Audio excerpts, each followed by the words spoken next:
அனைவருக்கும் எஸ்பி ஸ்லோகாஸின் இனிய வணக்கம்.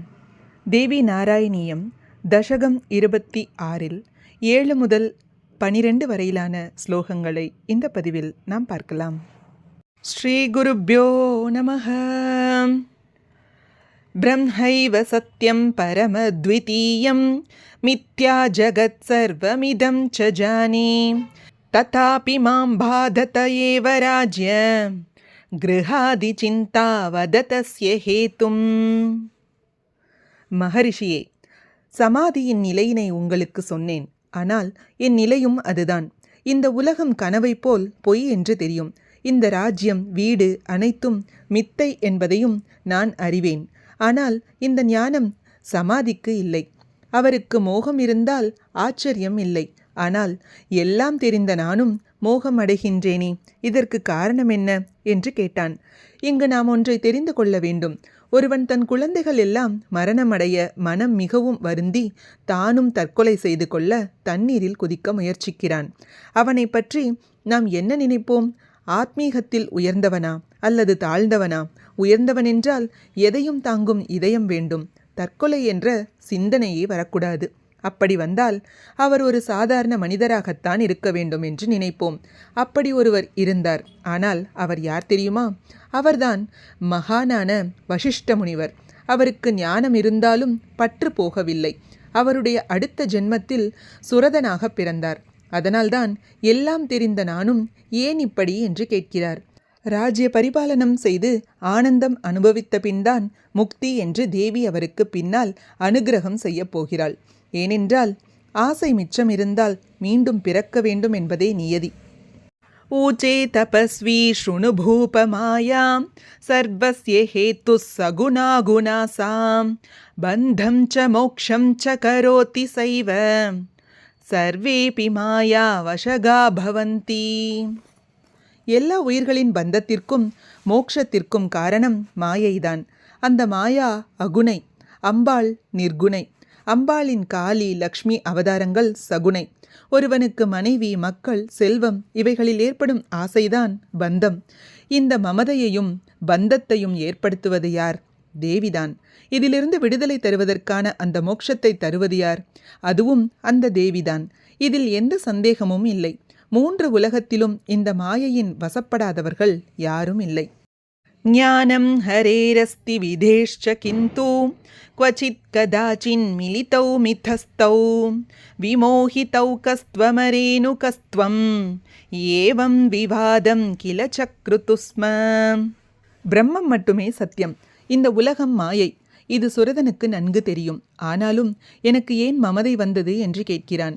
சாஸ்திரங்களையும் சம்பிரதாயங்களையும் நன்கு அறிந்து கொள்ளக்கூடிய ஞானத்தால் மட்டுமே மாயா மோகத்திலிருந்து விடுபட முடியாது.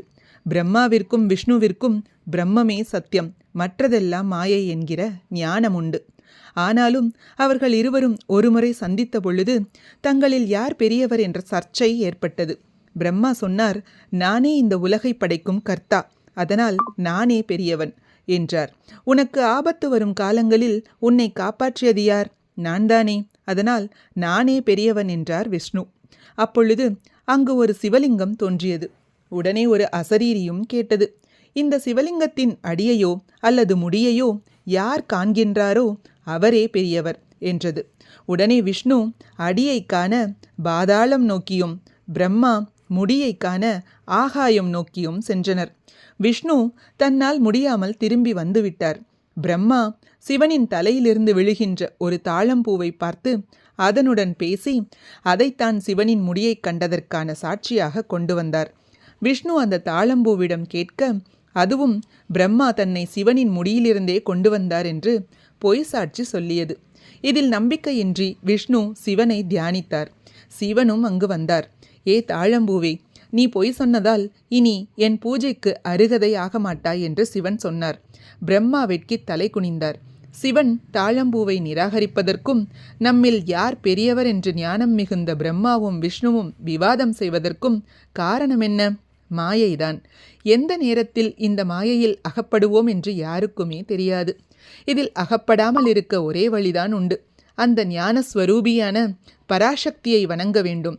இந்த மோகத்திலிருந்து காப்பாற்ற அவளால் மட்டுமே முடியும். ஞானம் த்விதைக்கம் த்வபரோக்ஷமன்யத் பரோக்ஷமப்யேததவேஹி ராஜன் ஆத்யம் மகேஷ்யா கிருபயா விரக்த்யா பக்தியா மஹத் சங்கமதச்சலப்யம். தனக்கு ஏன் இப்படி வீடு, மனைவி, ராஜ்யம் என்ற மோகம் வந்தது என்று சுரதனின் கேள்விக்கு பதில் சொல்கிறார். இந்த புத்தி மோகம் என்பது எந்த ஞானிக்கும் வரலாம். இதற்காகத்தான் பிரம்மா விஷ்ணுவின் கதையை சொன்னார். அதன்பின் ஞானத்தின் ரூபத்தையும் விளக்குகிறார். ஞானம் என்பது 2 விதம்: அபரோக்ஷ ஞானம், பரோக்ஷ ஞானம். அபரோக்ஷ ஞானம் ஒருவனை பந்த விமுக்தனாக்கும். அது தேவி பக்தியாலும் மகாத்மாக்களின் அனுக்கிரகத்தாலும் மட்டுமே கிடைக்கும். போக விரக்தி வரவேண்டும். இது தேவியின் கிருபை இருந்தால் மட்டுமே முடியும். யயே ததாப்னோதி ச சர்வமுக்தோ த்வேஷஸ்ச ராகஸ்ச ந தஸ்ய பூப ஞானம் த்விதீயம் கலு சாஸ்திரவாக்ய விசாரதோ புத்திமதைவ லப்யம். அபரோக்ஷ ஞானம் உள்ளவனுக்கு ராகம், துவேஷம் இல்லை. பிரம்மமே சத்தியமானது. இந்த உலகம் மாயை. காண்பது, கேட்பது, அறிவது எல்லாமே பிரம்மம்தான் என்பதை உணர்வான். எல்லாம் ஒன்றுதான் என்றால் ராகமேது, துவேஷமேது? பிரம்மத்தை தவிர வேறு பலதும் உண்டு என்றால்தான் ராக துவேஷத்திற்கு இடமுண்டு. ஒன்றிடமும் அவனுக்கு பற்று இல்லை. அவன் பந்த விமுக்தன். பிரம்மம் மட்டும் சத்தியம். இந்த உலகம் மாயை என்று அறிய வேதாந்த சாஸ்திரங்கள் படித்தால் போதும். புத்தி உள்ளவனால் மட்டுமே இதை படிக்க முடியும். ஆனாலும் படித்தது எல்லாம் அனுபவத்தில் வரவேண்டும் என்ற அவசியம் இல்லை. இது பரோக்ஷ ஞானம். சாஸ்திரங்கள் படித்தவன் பந்த விமுக்தன் என்று சொல்ல முடியாது. அவன் மனதில் ராகமும் துவேஷமும் விலக வேண்டும். சுரதன் சாஸ்திரம் தெரிந்தவன். ஆனாலும் தான் ராஜா என்ற அபிமானம் அவனிடம் இன்னும் இருக்கிறது. பந்தம் விலகாததற்கு இதுதான் காரணம் என்று பதில் சொன்னார்.